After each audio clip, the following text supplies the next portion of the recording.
Welcome to the Adventist Pilgrimage Podcast. Want to thank you all for coming and tuning in here. We are pretty excited. This is episode's going to be kind of one of those episodes that brings together multiple minds. It's a melding of the minds here as we talk a little bit about some of the different stuff that's come up here recently. If you listen to our last episode, we are looking at a particular narrative, a particular group of people who have been talking about Adventism outside of the Adventist denomination.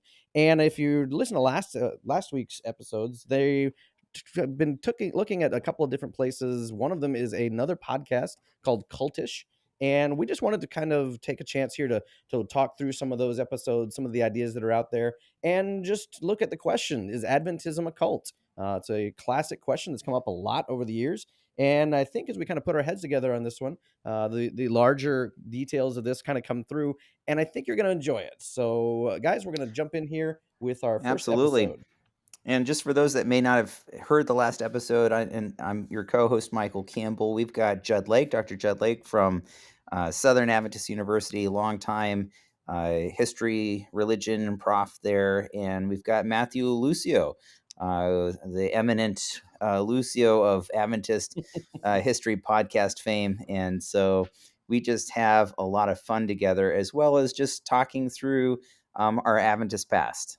I think the quickest place to start out, honestly, would be some of the different clips that we've kind of listened through here, talking about the obviously the bigger question of, is Adventism a cult, but some of the bigger stuff that was also looked at specifically back in the 60s, 50s, and some of the questions that came up surrounding a big book that caused a lot of issues called Questions on Doctrine.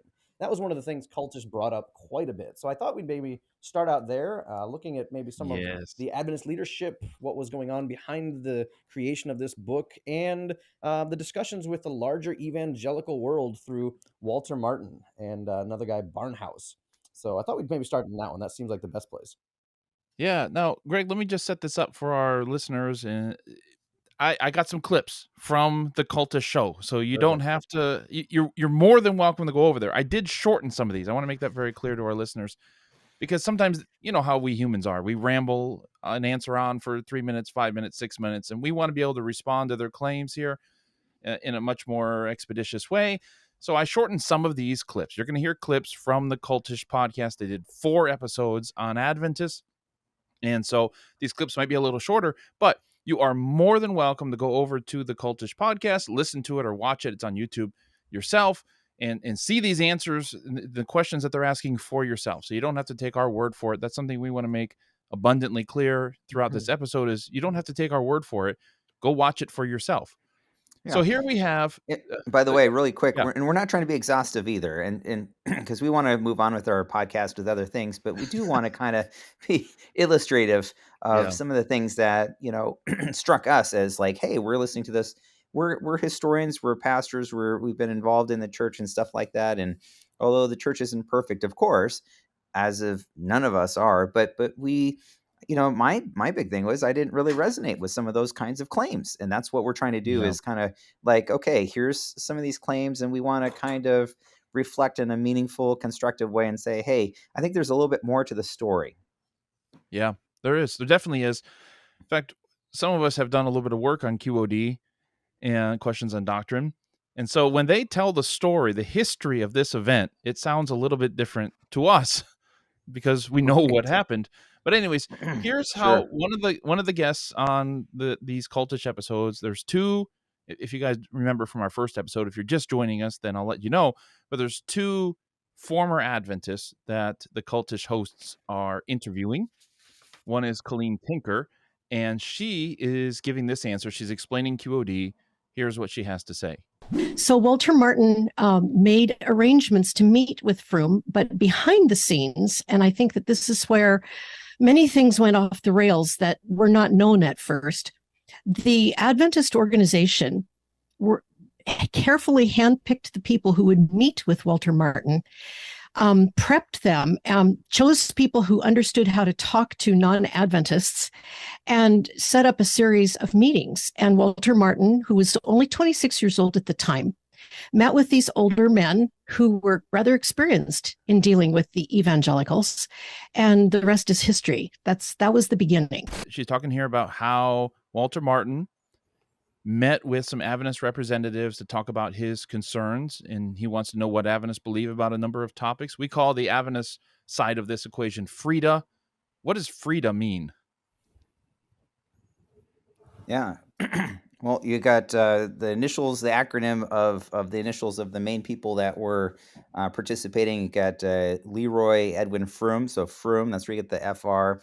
You got Roy Allen Anderson. And help me out, guys. And W.E. Reed. That's right, W.E. Reed. Yeah, Reed. 3 prominent church leaders. And so they kind of just merged the acronym of their letters. And so you got Frida. And that's your kind of representative body. And Froome was well known because he was reaching out, sending out lots of copies of his Prophetic Faith of Our Fathers and other books to church leaders, trying to create more awareness of who Adventists were among other religious groups. Yeah, but I think what Colleen Tinker gets wrong here is the insinuation that this was some kind of Adventist plot, that certain church leaders here, Frida, were groomed because and chosen for this because they specialized in dealing with evangelicals, and poor Walter Martin was young and apparently impressionable, right? And fool, gullible, which is odd because they hold Walter Martin in such high regard. Yeah, and so and actually, it's quite the opposite, Matthew. I mean, T.E. Unruh was an Adventist who dialogued with Barnhouse and others. So these conversations both predated, the whole Frida or whatever that group with. And by the way, he wasn't the only one that was there meeting with those Adventist church leaders. There's a group of it's not just Walter Martin. You have Donald Barnhouse.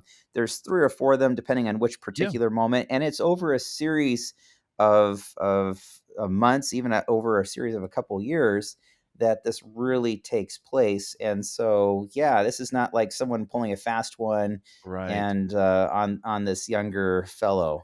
Yeah, and on top of that, you mentioned Froome a moment ago. I mean, his Prophetic Faith of Our Fathers had made an impact already. You have major evangelicals that are responding to that in a favorable way. You read some of the reviews of it.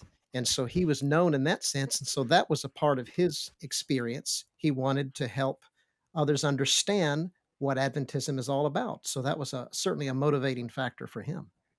Yeah. And what she misses is the fact that when Martin was looking for a point of contact at the GC, because he found these letters that Unruh and Barnhouse had written to each other in years past. And Martin was writing about Seventh-day Adventists in his upcoming book. And so he finds these letters and he thinks, well, maybe I need to check with them and make sure what I'm about to write about Adventists is in fact what they believe. I want to make sure I get this right. So he doesn't know anybody at the General Conference, but he saw that Barnhouse, his mentor, had written to Unruh. And so he contacts Unruh and says, I would like to talk to Froome. And this is, I think Colleen gets this completely backwards, because it was Martin who wanted to talk to Froome. It wasn't that the GC selected. It wasn't the other way around. Mm-hmm. Right. Because he had heard of Prophetic Faith of Our Fathers, right? So Martin's like, Froome seems like a pretty knowledgeable guy. I want to talk with him. Now later, and Froome said, okay, let's also bring in W.E. Reed. And Martin said, I'm going to bring George Cannon. So it's kind of like one of these diplomatic negotiations where each side brings the same number of people, right? To make sure, I don't know, we're not outnumbered by anybody else. So they each brought 2, and then Anderson was later added. They met with Barnhouse later. Even Russell Hitt, who was the editor of Eternity, was added. And so there ended up being about 4 evangelicals and about the same number of Adventists. But the age thing is also what gets me, because Martin was young. He was about 26. But Barnhouse was 55. George Cannon was a New Testament professor, was in his 30s. The Russell Hitt, the editor of Eternity, was in his 40s. I mean, you can't... They're kind of established scholars and thinkers at this point.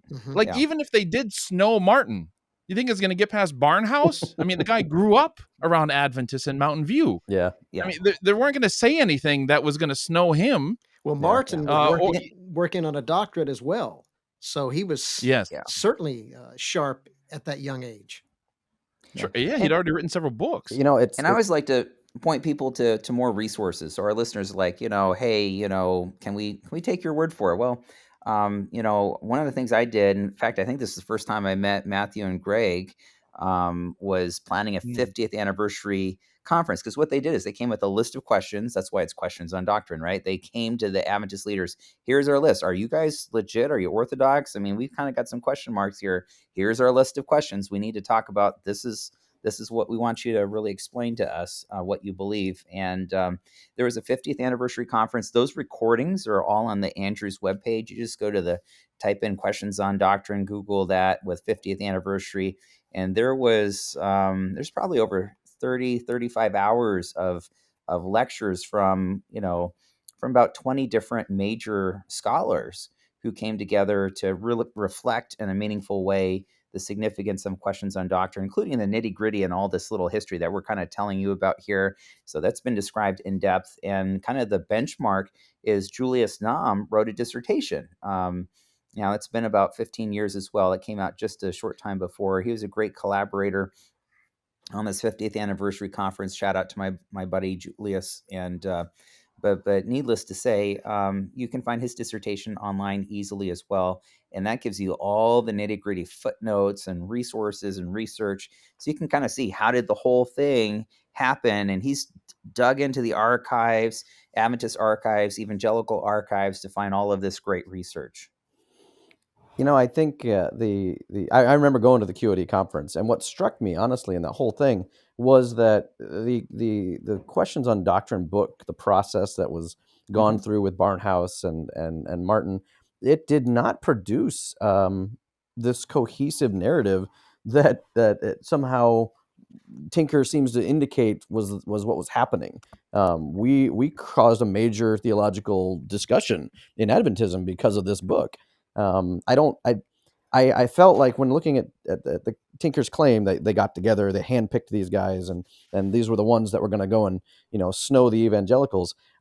If that was the case, I don't think it did super well, because we didn't snow our own. We made a bunch of people mad in Adventism with what we said.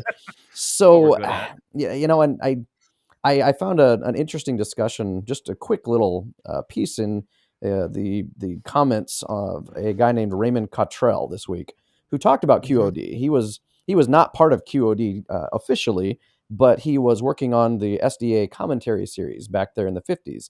And he said they were in the middle of volume 4, looking at a bunch of different stuff, right in the middle of the discussions with Martin and Barnhouse. And he said that the editors of the commentary weren't involved directly, but the people that were, and he doesn't name them at that point, he says they didn't have knowledge of the biblical languages themselves. And so they came to us almost daily over a period of months for assistance on a wide range of biblical interpretation.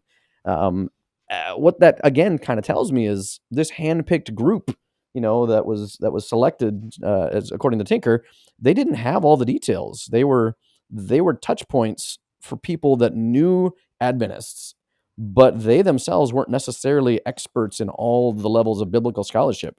At least that's the perspective of the other theologians working at the GC. So to me, those areas, I don't think that's necessarily the best perspective on it. No, nor were they specialists in dealing with evangelicals. Right. They just got noticed by evangelicals. Yeah, they got noticed. Froome did.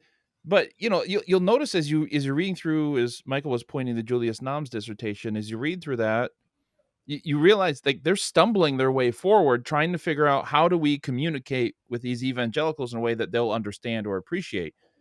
We've never really good at this. Yeah, we've never really done this before. Right. Right. And that's where Tinker, in further statements, gives this aura of great deception and conspiracy, and that the Adventist leaders were trying to deceive Martin and others and give a false impression that Adventists were really Christians. It's interesting, on page 8 of the original Questions on Doctrine book, they make this statement, which is very insightful. The goal was this is the introduction to Questions on Doctrine. The goal was to set forth our basic beliefs in terminology currently used in theological circles. So they were trying to connect and relate to them. They weren't trying to hide anything, to gloss anything over. And they go on to say this was not to be a new statement of faith. Well, I'm sure that's my comment there. They didn't mean this to be a new statement of faith, but an answer to specific. No, I'm sorry, that isn't the quote. Yeah, they wanted it to be an answer to specific questions concerning our faith. So it's not a smooth flowing narrative. It's answering specific questions. Yeah. And the And reality, to me, the reality is when you were talking to people inside of a church denomination that's had a ton of time to enculturate itself and to come up with buzzwords and phrases that we understand, Sure. you've got to interpret that stuff. You Yep. can't just throw these comments out like SDA, like what they're like, what is that? Or haystacks. Like nobody gets these references unless they're in it. Just like Right. any other group, any other Sure. kind of cohesive group of things. I go to a non-Adventist university. I'm constantly talking to other evangelicals and Pentecostals explaining various things. They don't understand, when I talk about the 2,300 days, they're like, what? But if I talk about the Sabbath, they're like, oh yeah, okay, we can have that touch point there. You have to translate yourself to people who are not inside of a group. So if they did come together to do that, well, that seems to me like a necessary thing. Well, Greg, she's going to claim, though, that we didn't translate ourselves accurately, that we tried to deceive them in their language. And we have a clip of her saying just that right here. Let's hear it. It learned to use normal Christian words about atonement, sacrifice, Jesus, Trinity. It used normal Christian words. Adventism was truly deceptive, and the longer they existed, the more deceptive they became. Mm-hmm. So that was what really underlay what happened in the 1950s with Walter Martin. He believed their words. These people got together and decided they would use vocabulary that would convince Walter Martin that they were truly Christian. But he didn't look under the surface at the roots. And I just want to say, any organization that is founded out of a traditional heresy, such as Arianism or anti-Trinitarianism, and never renounces it, never goes back on it, but just alters the way it talks, it's the root that determines the nature of that organization. It's not what they say. So we learn to use words like atonement, Christian words, as if we had never used those terms before that time. Right. That's quite amazing, and that's just some observations. As I know, we'll get into specifics here. As I listen to these guys repeatedly, even on their website as well, and the presentations that they make, everything is focused on rebutting Adventism, attempting to destroy Adventism, and they repeatedly go back to their own experience when they were Adventist. And we were told this, and we were told that, and we were taught that you can't trust fully in the cross, and Christ came to die so that we can keep the law. And as you listen to that, the Adventism that they're describing is so foreign from what general Adventism is. Nevertheless, they are describing a form of Adventism that does exist, that's legalistic and perfectionistic. The problem is they make their experience of that dysfunctional Adventism as normative for all Adventists. They broad-brushed millions of people, because there's 21 million Adventists today, millions of people, they broad-brush them as legalists, as unchristian. We don't understand the gospel. We're insecure with Christ, and we keep the law to be saved, and they broad-brushed all of us that way. And the problem I have most of all is that their subjective negative experience with Adventism, and I'm sorry, I get that they had they had that legalistic experience, and I'm sorry for that.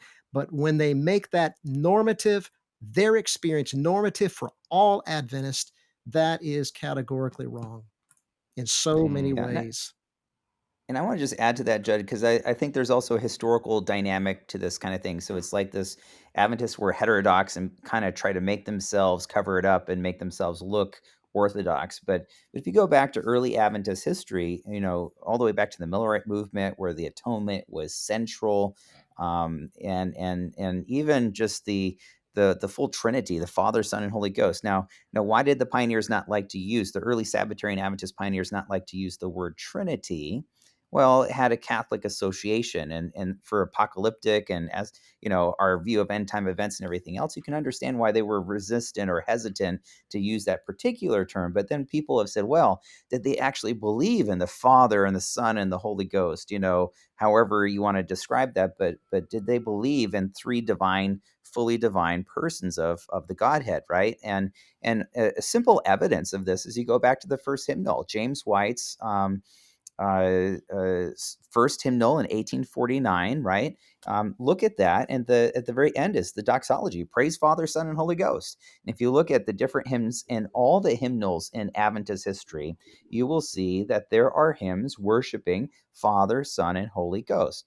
And what I think is, what I would acknowledge, and is that, in Adventist history, there have been times where, as history's gone along, there's been increasing clarity on theological issues. In the 1870s, 1880s, there's questions about when did Christ begin? When did Christ, was it from all eternity, or was he begotten? And that sparked debates that, in those that are familiar with Adventist history of 1888, on a Ellen White and Jones and Wagner pushing Adventism to a more Christ-centered approach, making sure that in our emphasis on the Sabbath, and we didn't become so legalistic that we left Christ out of the Sabbath and all of our other theology. And that becomes a very important episode. I mean, all of us have taught Adventist history. 1888 is a defining moment where we have to remember. And it's interesting, in the wake of 1888, there's increasing clarity about the Father, Son, and Holy Ghost and the origins of Christ, making sure.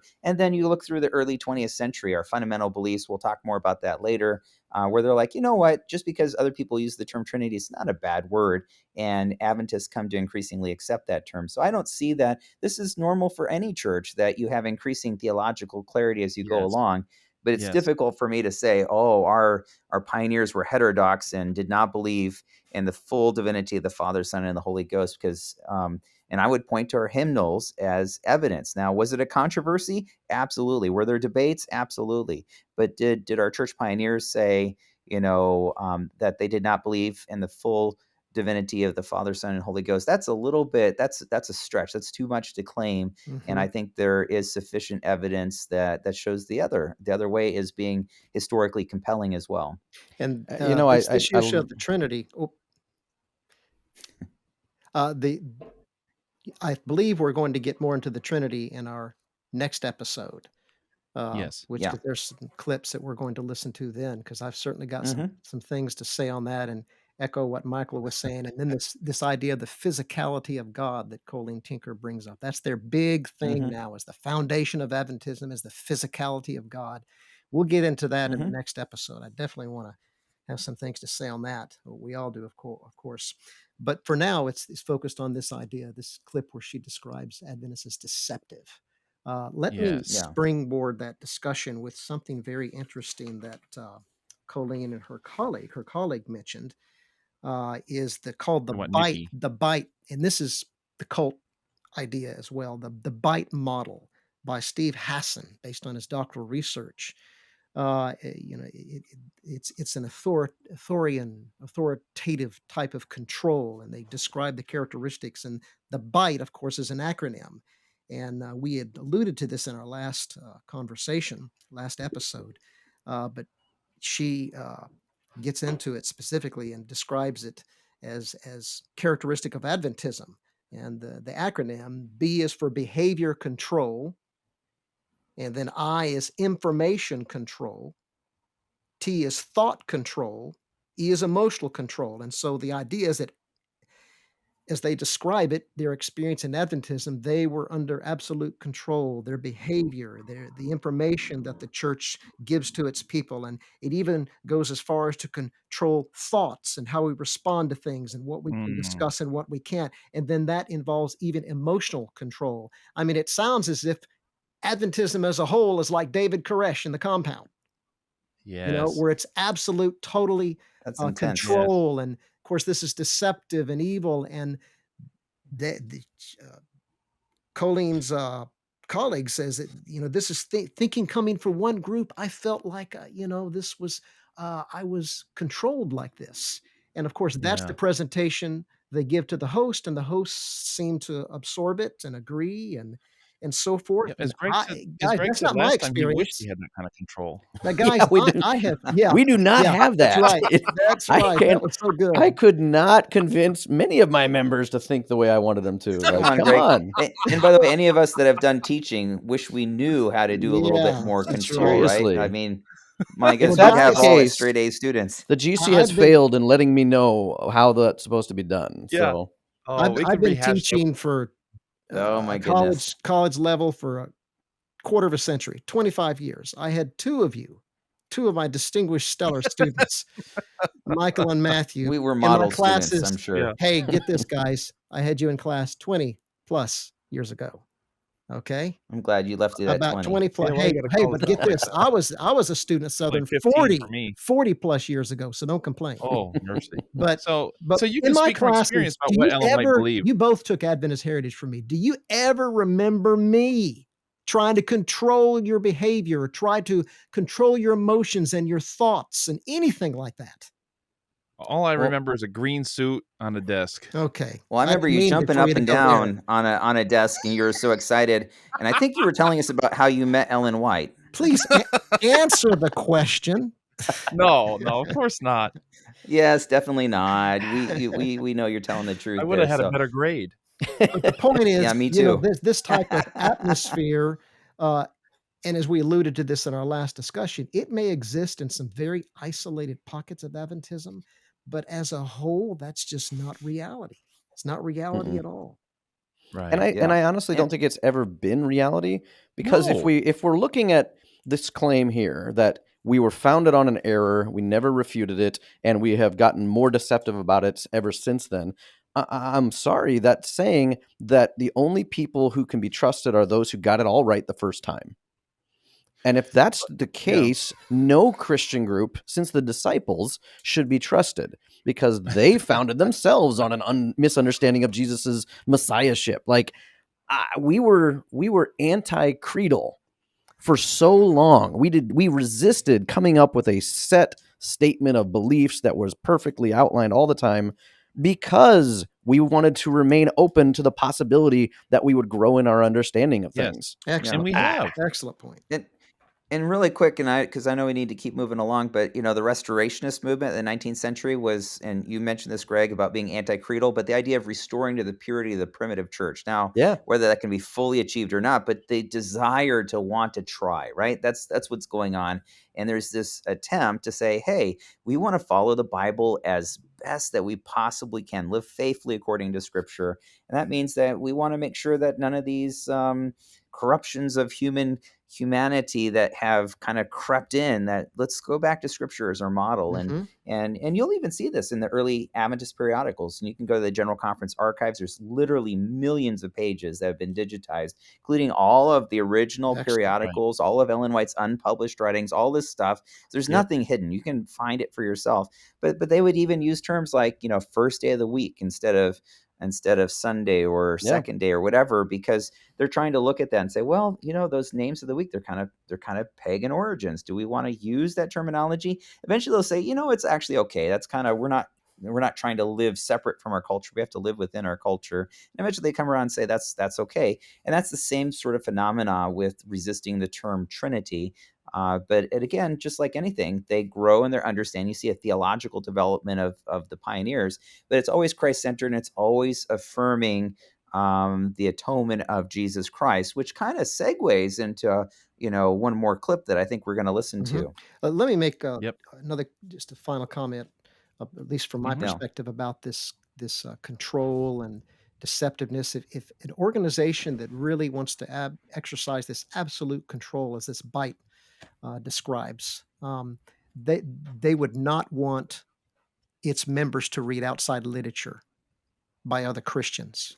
But I think back in the late 1970s when I began my experience here at Southern, I remember reading books for class like John Stott's Basic Christianity, that major evangelical statement on what the gospel really is. And that book significantly impacted me. And I also remember at seminary, again, this is still 40 years ago, reading books by Wayne Grudem, who's a well-known evangelical today, and Millard Erickson, and another very well-known evangelical who teach, very Christian evangelical theology. And these were textbooks that our professors were having us read. And I've done the same with my own students. I think, Michael, you might remember when you took Introduction to Ministry, I had you read Richard Baxter's The Reformed Pastor, of all things, a long time ago. I see your face is curious. You probably forgot, but yes, I did have you read that.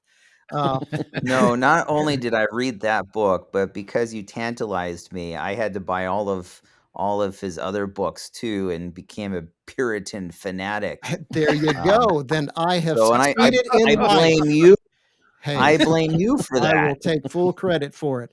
But an organization that wants to really control is not going to have, if Adventism wanted us to believe just a very narrow view, there's no way we would be reading what other Christians have to say. But that's very common in all the classes of my colleagues and all the years that I've taught, and then as a student in Adventism. So this idea of deceptive, secretive, absolute control, it just doesn't exist. We're bad at it, because if that's the way it went, Yep, that's none right. of the other pastors that I disagree with definitively on any theological topic were trained very well.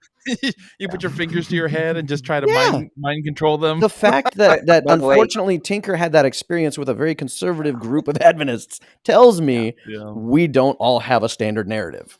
By the way, even Questions on Doctrine, M.L. Andreasen will not he comes from the very perfectionist. He's the epitome of last generation theology, having to be perfect so Christ can come. And of course, he just flips out when Questions on Doctrine, all of this takes place. He's like, well, and he led a significant opposition within the church, opposing what happened with the whole QAD saga. And that shows you the dynamics and the fluidity of thought and ideas in Adventism, even in the wake of the 1950s. We are not homogenous.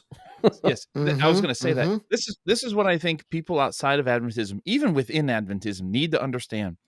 The Millerite movement, out of which Seventh-day Adventism eventually came, was a coalition. It was not a creedal movement. Miller, of course, was a Baptist, but there's people from all denominations in that mix. And early Seventh-day Adventism definitely reflected that. Like, we didn't sit down and say, let's just hammer out a systematic theology and get all this down. To this day, we don't have a systematic theology. I mean, there's books on it, but we don't have one. I mean, sometimes people visit my church and they're like, what's the Adventist view of Zechariah? Pick a couple chapters. It's like, we don't have an Adventist view on most chapters in the Bible. There are Adventist views on most things, and then there's some things that we hold in common that we try to kind of keep centered on. But for everything else, there's many Adventist views, and so I don't know. I think if the last thing I'll say about this is this, and then Greg, you can go chime in, but. The thing is, Colleen and Nikki are trying to indicate that Adventism is hiding its Arian or semi-Arian past. And again, as Dr. Lake said, we're going to talk about that in the next episode. Go to any Adventist church and ask the members there whether they believe Jesus was a created being. This is my challenge. Any Seventh-day Adventist church in the world, and I guarantee you a vast majority are some form of Trinitarian. I mean, they may not, I say some form because they may not call themselves Trinitarian, but they are when you examine them. They may not like the word, I guess is what I'm saying, because some Adventists are still a little allergic to that word. They prefer the Godhead or whatever it may be. But most Adventists today are going to look at you funny because that's just not who we are. And we haven't been that way for a long time. Dr. Campbell mentioned M.L. Andreasen protesting QOD. You know what he didn't protest? The Trinity. That's true. Yeah. In fact, Andreasen liked most of Questions on Doctrine. Just a few small places he profoundly disagreed. Yep. All right, Greg. And by the way, that's on the deception stuff. And that's the challenge that Jud was mentioning earlier about the whole thing about some Adventist views, not reflecting the views that you're familiar with, and there have been some Adventists that have pushed in a different direction in terms of perfectionism and a more legalistic kind of Adventism. And Adventism's big enough that there are people that, may be more legalistic, but that doesn't represent the Adventism I'm familiar with, or Adventism at its best, as I like to describe it. So, yeah, I remember a quote from Miller in the first Millerite General Conference. There was a lot of people coming up to him and demanding, what is your stance on annihilationism, or what is your stance on this or that other theology? And Miller said, we are not talking about that right now. We have an urgent thing right here, right now, that has to be focused on, and that's the second advent. That's all we're going to focus, and we're going to just assume that when Jesus comes back in a few years, it's all going to get worked out on all these other details. But that's our mono focus. Yep. And I would say that Adventism has taken on that similar DNA, because in the earliest days, we also had this urgency to our message that said, we may not have all these other things figured out totally, but we're going to focus on a couple of fundamentals that we think are most important for the end times that we're living in. And I think that may have also contributed to our messy stance on other basic Christian doctrines. We didn't get to some of that stuff until later in our history. And so we're still kind of working through some of it as it goes, but we focused on certain things we felt were most urgent. Yeah. And I think that explains a little bit, at least, of our sometimes messy history on theology. Yep. All right. Let's go to a third clip I want to play. In this clip, we have one of the co-hosts of the Cultish podcast reading part of one of the 28 fundamental beliefs. This is going to be fundamental belief number 19. And he's basically saying, it actually sounds pretty orthodox. And he's going to ask the two ladies, Colleen and Nikki, to explain why it's not orthodox. So here he is. Wow. So help me explain this for me then, because if I look at the 28 articles, right, of the SDA church, one of them says, number 19, it says, salvation is all of grace and not of works, and its fruit is obedience to the commandments. This obedience develops Christian character and results in a sense of well-being. It sounds like Orthodox Christian belief, even some of the verses that are being cited here, but what do they really mean? I think it's the second article of faith from the LDS say, we believe that all mankind may be saved through the atonement of Jesus Christ by obedience to the gospel ordinances and principles, kind of shadowed in the same light, maybe. Can you explain then, because what you explained just now seems totally opposite to what their number 19 states on their website. So how can you explain it then that there is actually a difference of what's going on? When they say they're saved by grace, and that, I don't remember the exact wording, but the idea is that it bears the fruit of, good deeds of righteousness or law keeping. The understanding for an Adventist is the fruit of being saved by grace is keeping the 10 Commandments. And that requires the fourth, Saturday Sabbath. So if you're not doing that, you're not showing the fruit. And then the saved by grace thing, that is not what Christians mean. For an Adventist to say we're saved by grace, they generally mean, it's not ever well defined to an Adventist, ever. But what they mean is Jesus was so gracious that he came down and died a representative death to show us what God's judgment on sin would look like. What? Yeah, that's what I mean I was by too. Just representing their own experience is all of Adventism. You're shaking your head. That's still what? pretty generous. I know those types of people. I know those types of pastors. I had one down the road. A lady comes to my church during an evangelistic meeting, wants to get baptized, but she meets with me later and she's like, Pastor, I can't because I can't give up Dr. Pepper. I was like, what? And I was like, she's like, no, but the last church I was at, this other Adventist group down there, they said, until I give up Dr. Pepper, I can't go to heaven. I'm going to go to hell. And I just can't do it, Pastor. So I'm sorry. Those guys are out there talking like this, and I agree, but that's not standard Adventist theology. No, it's fundamentalism, and it's not something we started. Okay, exactly. Yeah. And by the way, that came from the conservative evangelical fundamentalists. So, come on, don't blame us for something. And by the way, just a little self-promotional shout out. If you never heard about fundamentalism and Adventism, 1919, 1922. Just saying. You're talking about books? They were good books. Somebody They're wrote good books on that Yeah. subject? Really? I don't know. Really? You know, They're coloring books. trying to coloring imitate books. their professor or something. I don't know. They're actually pretty good books. In fact, excellent books. Yeah, I mean, there's a connected dot in there too. I'm Somewhere. gonna go hide now. If you All right. watch this further, this guy, this particular host, there's another part where Yeah. each had the camera is on his face, and I really enjoy it. I like him. I like them both. But he's listening to this narrative that Colleen Tinker is feeding him, and it's just the stuff he's hearing. He's like, his face is like contorted. He's like thinking, you can tell he's thinking, this is insane. This is crazy. This is sick. And I don't blame him. If I were hearing the same is. stuff he was hearing, I would be thinking the same thing, that these Adventists are really messed up. But again, Yeah, of course. he was fed a false narrative. What they do is put the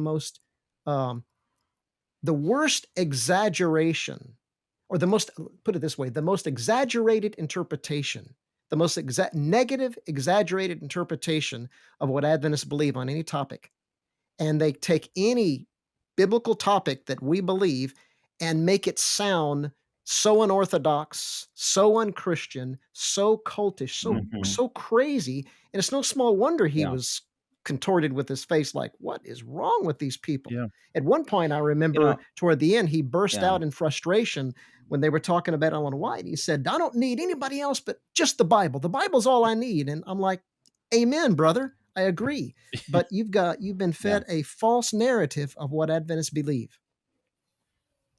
You know, it's interesting because I remember going as a young pastor to ministerial meetings with clergy from other denominations, right? And I remember feeling very frustrated. And I told a story about a legalistic church member that was really struggling with their faith and so on. And I just remember two other pastors, different denominations, and they just said to me, Michael, you don't have a lock on all the legalistic church members that are out there. We have some too. We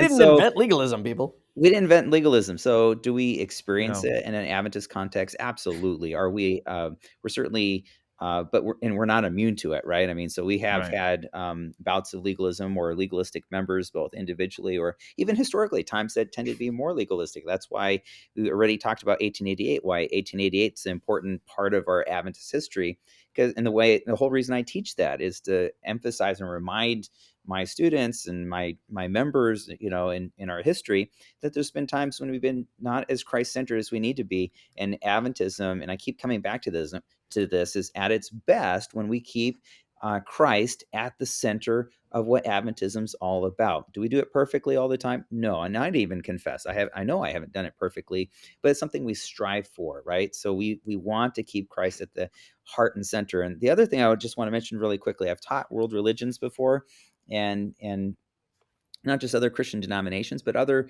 major world religions. And I used to like to use this term holy envy, right? So, because I wasn't trying to get my students, you should convert and become a Hindu or a Buddhist or whatever else, but to increase religious literacy and say, well, what can we appreciate the best, not from the critics who are trying to tear down, but the best of each major world religion. Let's appreciate denominations at their best, not their worst, right? And so holy envy takes a view of respect. Okay, so let's argue and disagree, but not Adventism in its divergent forms, or where we have fallen short or maybe legalistic. But let's take Adventism at its best, and it's okay to disagree and say whatever. That's why we have lots of different views, both within and even people outside the church who choose to remain outside of the church, and that's fine too. But let's assume the best, not the worst. Mm-hmm. Well, even you mentioned Adventism at its best. I would say even Adventism as it is. Okay, so I don't know if they want, let's go get out the phone, do a little live video call. I'll give you access to 5, 10, 15 church members. You ask them, what does it mean to be saved by grace? And I we have some knuckleheads in this congregation, just like every other congregation who might have fun with that. But I think you're going to get an Orthodox Christian answer. It's not like, on what basis do they say that when we say saved by grace, we mean something different than the rest of the rest of Christianity? Like, prove it. Don't just say it on a show, but prove it. Where are we being deceptive when we talk about being saved by grace? In fact, I thought when they read our fundamental belief, they read it very well, and they said, we're saved by grace, da-da-da-da-da, and then the fruit of that salvation is in obedience to God. And they didn't have a problem with that. The Cultish host didn't have a problem with that. But then when Colleen was responding to that, she said, well, when they say saved by grace, it means keeping the 10 commandments. Like, no. The fundamental belief made it abundantly clear. The whole keeping the Sabbath thing is a fruit of our salvation. It's not a root of our salvation.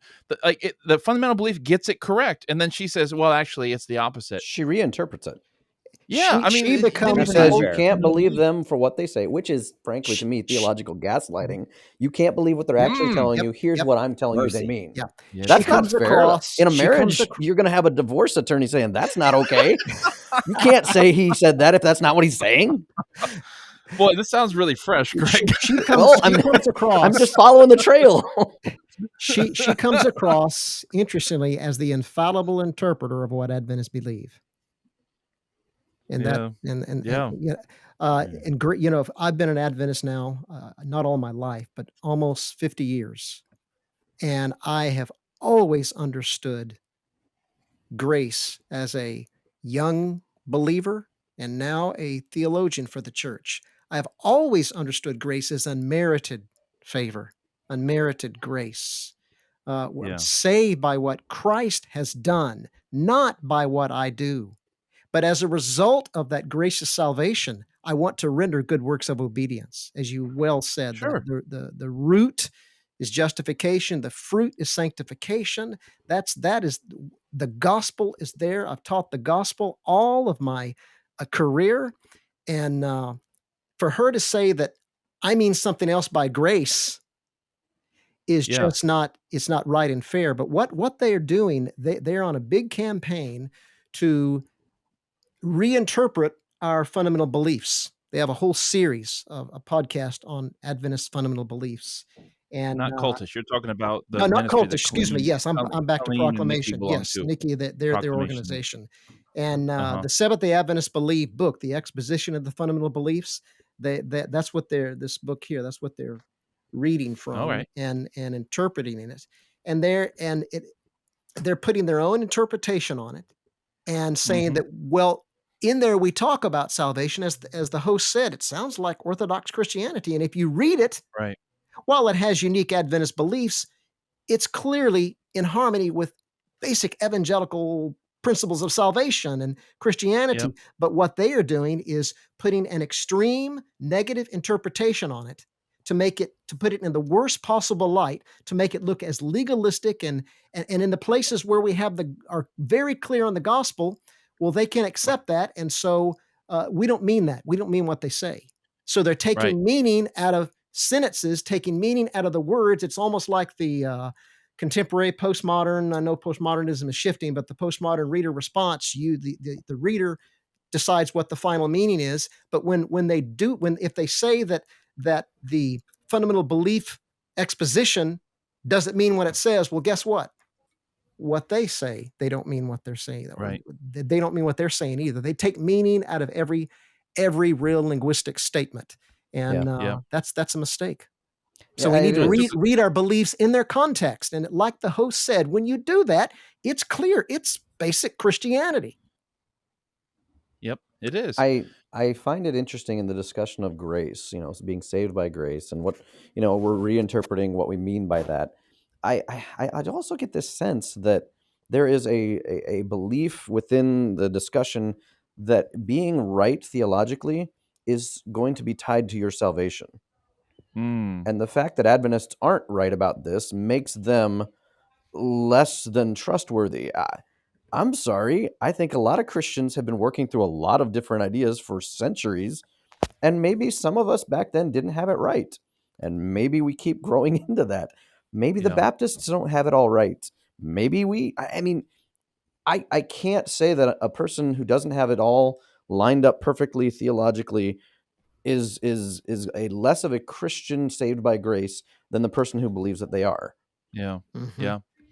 Now, you notice, guys, in that clip, she insinuates, when she's describing what Adventists believe, that we believe Jesus died as our representative to show us, I guess, how we could get victory over sin. She avoided acknowledging that Adventists see Jesus as dying a substitutionary death. Yes. She says that that Jesus was so gracious. She said that he died a representative death to show us what God's judgment on sin would look like. That's what she said.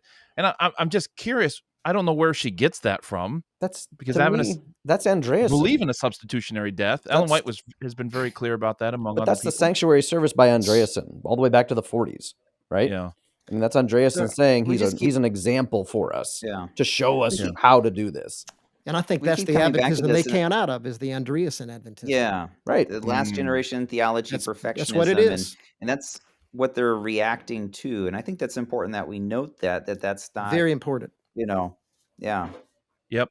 I mean, Ellen White, number of times, I'll just give one example from Review and Herald, June 20, 1893. It says, Jesus has borne the sins of the whole world. He suffered as man's substitute in surety. And that's often how she refers to Jesus, substitute in surety. It's not just our example, but our substitute. And that's what matters. Now, if they had an experience in a particular brand of Adventism, a congregation or a subculture of Adventism that was different than that, well, then that's not Adventism as a whole's fault. Mm-hmm. It's unfortunate. Tremendously unfortunate. But I suppose once you've come out of that, there's got to be an obligation to look soberly at the Adventist landscape and realize, okay, I came out of this theological cave in this corner of Adventism, and maybe even be a big corner in some parts of the country of Adventism. But I recognize that that's not the whole. Yeah. You know what I mean? Like, how do you read these quotes from Ellen White and conclude otherwise? Over and over and over again, she calls Jesus our substitute. And so I just think at some point, we still have empathy for what folks have gone through in the Adventism or the Christianity they were raised in, if it wasn't up to snuff. But there's got to be a moment where you're obligated to tell the truth about your past and about Adventism. And there's just so many Ellen White quotes, other quotes as well, about Jesus dying as our substitute, not merely an example. And one ought to know better, I should think. Michael, there was this book written some time ago. Oh my goodness! It's not quite as good as 1919 and 1922. All right, but I'll give you that one. I'll give you that one. You are my student. The student has surpassed the teacher. Okay. Oh, stop it! No. Right. The Ellen White Under Fire is fire. It's fire. Also, great coloring pages in there. I wrote this book 13 years ago. It was published 13 years ago from this recording, the time of this recording now. And I actually was responding to things Colleen Tinker was saying back then in writing. And I respond to the same thing, this issue of the substitutionary atonement. And if I may, let me just summarize something that I say here. This is on page 229 in my book. I go through all the theories. I say my favorite author. Yeah. I go through the theories of the atonement: the example theory, moral influence theory, governmental theory, victory, ransom theory, penal substitution theory, and describe each one. And Ellen White clearly was somewhat eclectic, but one she fell on repeatedly, and it became her foundational view of the atonement. While she had a broader view, yes, which we'll talk about when we get into this, I think that's in the next episode, but she clearly fell heavily on the penal substitutionary atonement. And Matthew just quoted a great statement there. They abound in her writings, but in Desire of Ages. In Desire of Ages, where that chapter where she's describing Christ's death on the cross in such a moving way, here's some select statements that you can see the substitutionary nature of her understanding of the atonement coming out here. She describes that when he was on the cross, languishing in pain, she said it was the sense of sin, the bringing the Father's wrath upon him as man's substitute. Another place she said, it is for thee that the Son, she's writing, speaking to the reader, it is for thee that the Son of God consents to bear this burden of guilt. I'm just pulling selected statements from this page of this long statement. And then he offers himself upon the cross as a sacrifice, and this from love to thee. He, the sin bearer, endures the wrath of divine justice, and for thy sake becomes sin itself. That's pages 753, 755, 756, and Desire of Ages for those who want to see it for themselves. The whole section is saturated with this substitutionary understanding of Christ's death on the cross. So Ellen White taught this in some of her most well-known popular books, clearly, explicitly, and abundantly on this matter. And it's all throughout her writings. And I have trumpeted the cross repeatedly, as so many preachers have done, so many teachers and colleagues in the classroom and in the pulpit, the merits of Christ. Now, let me unashamedly advertise that in my next Ellen White podcast, the next episode, it's a bonus episode, and it'll be out March 5. 10. Not too long. Oh, is it March 10? Okay, March 10. It's March 10. And that's right. Excuse me. March 10. You're the boss. March 10. And in that, I am discussing Ellen White, salvation and assurance. What she said about those subjects, about Christ's death on the cross, about the assurance the Christian can have, the assurance that she had in her own life because of what Christ had done for her. So I go for like 45 minutes on that. So that is coming March 10. All right. We're looking forward to it. I want to move to the last clips. These two I'm going to play consecutively because we're moving from the 1950s even further back in time to the early days of the Sabbatarian Adventist movement, specifically the comments that they made on the relationship between James and Ellen White. And I want to get your guys' thoughts on that. This is what they say. Ellen White, who was a visionary, and James White married her mostly because her visions promoted, he gave him something to sell, something to attract the people. Her visions became a means of actually money making because he could sell them and attract a following. Ellen White, unlike what most Christians think, is not the sole founder. She was one of 3 primary founders, and she was not the mover and shaker. She was like the cash cow because she had the visions. Well, I was always brought up never to insinuate a woman was a cow, cash or otherwise. But leaving that aside, hey, she's a woman; she can do it. It's a Midwest thing, women man. Call other women cows. I don't know. I'm not getting into that. But you know, the accusation here is that in the first clip was that James White married Ellen White, not for her money, but for her visions, because he could monetize those, like he's a modern day influencer, right? What do you guys think about that? Is that true?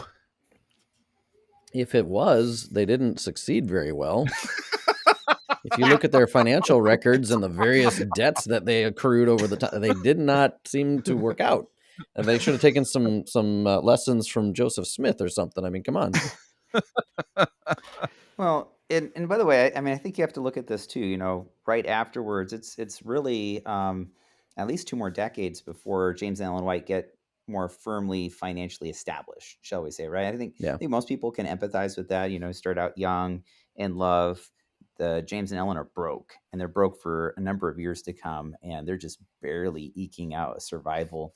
But by the 1870s, and James White dies in 1881, James is doing a bit better, right? I mean, he's figured out, you know, how to do some entrepreneurial things, take some cows on a cattle train from Texas up to Kansas City, make some money off of that, take some silver across the country and finds out it's more valuable on the other side, you know, and paper's cheaper on the other side of the country, and he can do some importing, exporting. And so that's really when there's some accusations like, James White. Now, not so much about his wife's visions, but that he's doing entrepreneurial things on the side, that he's making a little bit too much money and therefore getting rich off of his position too, right?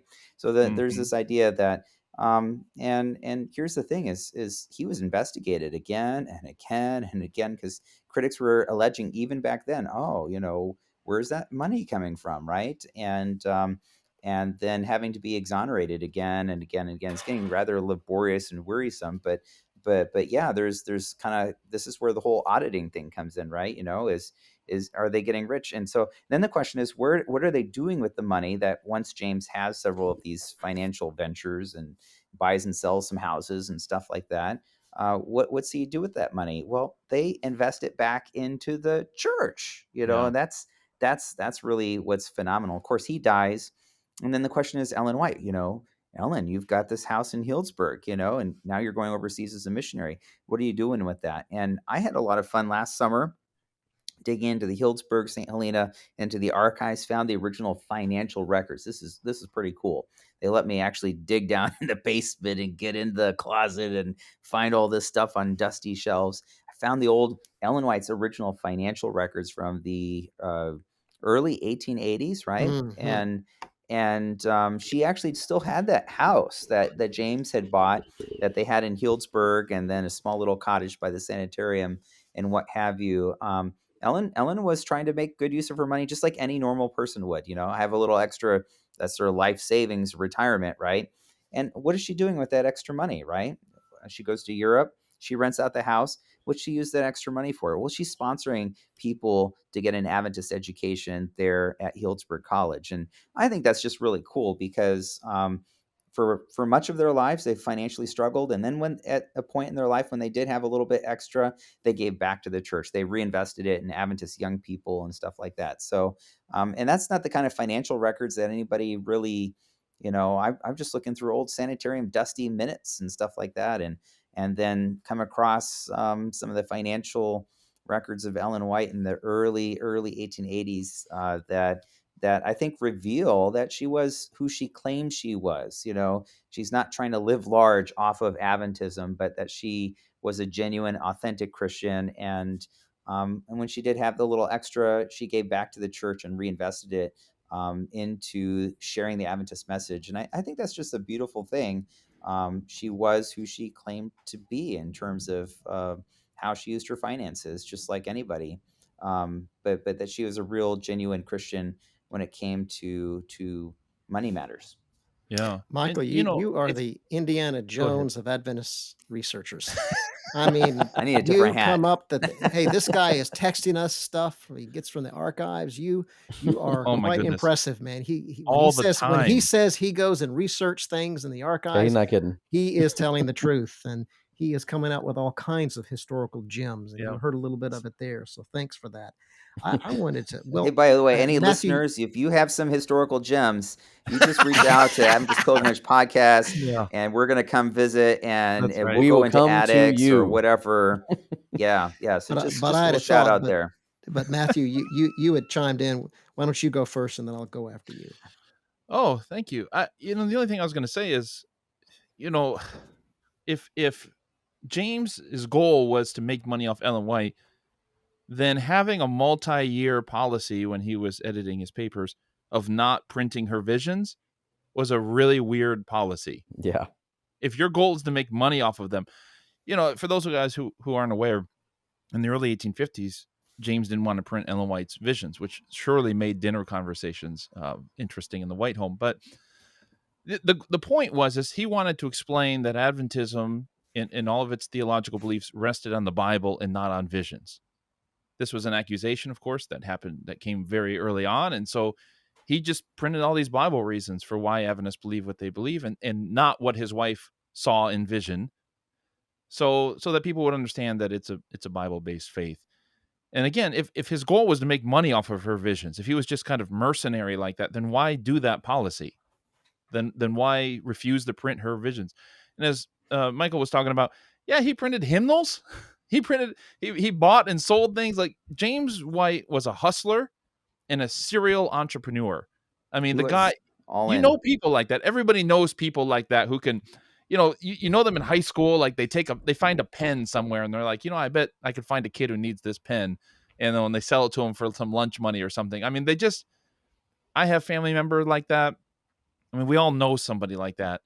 It doesn't mean that they're a bad person or whatever. It's just how they're gifted. It's how their mind works. They're always looking for that kind of next thing that we can do to make some money. Of course, we want to make sure that they do it ethically, and as Michael pointed out, James, people had those questions about James. They looked into how James spent money, and that was that. I mean, he had some accountability. But anyways, Jud, go ahead. Good point. Michael, you're the expert or as I said, the Indiana Jones of finding things in the archives and research. I'm lazy. I read PhD theses. And, All right.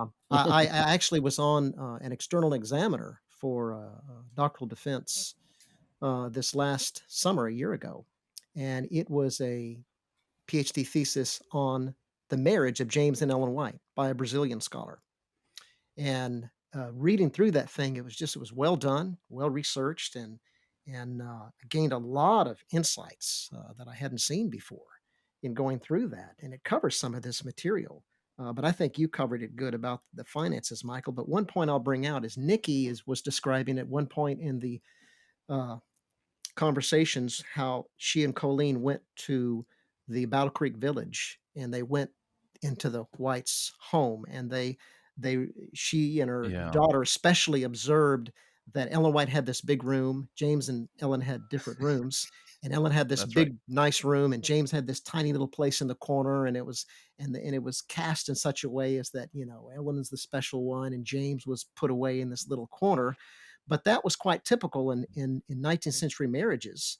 Out of convenience, especially, Ellen needed a larger room because she was engaged in writing, and she would rise at 3 a.m. in the morning. James had to do a lot of work during the day, heavy work, and he needed a good night's rest. All he needed was a simple room to sleep in. And so it makes perfect sense that he had the smaller room and she had the larger room to get up and maneuver and to do writing. And in 19th century Victorian marriages, this was often common to sleep in separate rooms, not in every way. And you read that they were often affectionate, and she would go to his room before going to bed and kiss him good night. And there were nights when they slept together. And it's getting a little much. All right. No, I'm not saying anything other than simple facts. You guys are just all right. reading. Well, stuff Ellen did into say it. Just calm after your mind, James, okay? But Ellen did say that she missed her visits from James. So there you go. And they had 4 children. So let's just leave it alone, okay? But the point is opened that Pandora's box, Jud. Yeah, that it was cast in such a negative way when reality was so different. And so that's the reason for the small room and the big room and so forth. I hear you. I think you're totally right there, Jud. And what I hear in this accusation of she was the cash cow, she was the one, that is a view of Ellen White that is coming through much later after she is gone. The idea that her visions were somehow this huge positive moneymaker would not necessarily have been true of that in the mid 1800s. People who had visions necessarily weren't out there making big bucks. They were usually getting chastised and castigated by the larger Christian populace. The accusation that this was a moneymaker, I first heard it or read it, at least in Prophetess of Health, that this idea that Ellen White was just utilizing all these things to grow some larger empire of wealth and influence. I don't see that in her lifetime so much, but I do see that as she's used or thought of in later years as a very strong foundational element of Adventist theology. But that to me is a much later development, hence the view of she's a cash cow. And by the way, on the homes, there's been research done, papers written on the homes of James and Ellen White, a book written about it, and none of these dwellings were really rich. That's the impression that Nikki gave, is that this had to do with wealth and arrogance, and it just their homes were modest homes, and they always had people there. They let orphans live with them and friends, and they helped people out. There was no luxury there at all. Yeah. One of my favorite anecdotes is where Ellen White is talking about how I think there was like 26 people over for supper the night before, kind of thing. So it's kind of people are constantly coming and going. It's a kind of a hub of activity, but they were very generous in what they did have, and both in terms of their hospitality and their modesty in terms of their home. So, well, I think we've covered a lot of ground here in this episode. We've had some clips, kind of try to explain some more research resources. We'll try to put those in the show notes as well, so that those of you that kind of want to say, hey, we're listening to you, but we want to dive and kind of look at it for ourselves. And that's what we want you to do. That's our goal, is look at the original sources, check it out for yourself, because we think there's a lot more to the story. And that's kind of what Adventist Pilgrimage Podcast is all about. As part of this Adventist History Podcast network, as we've been kind of trying to dive in, is we're trying to look at what's the rest of the story, diving and digging deeper. And so we just want to thank you for listening to this episode. And this is not it. We're going to dive in some more. So stay tuned. Come back for next month's episode. We're going to be looking a little bit more about the Trinity and the atonement, some of these issues in a little bit more depth. And so this is Adventist Pilgrimage Podcast, and your hosts, Michael Campbell, Greg Howell, and we've had the pleasure of having Jud Lake and Matthew Lucio. So thanks for joining us, and come on back for another episode each and every month, first of the month.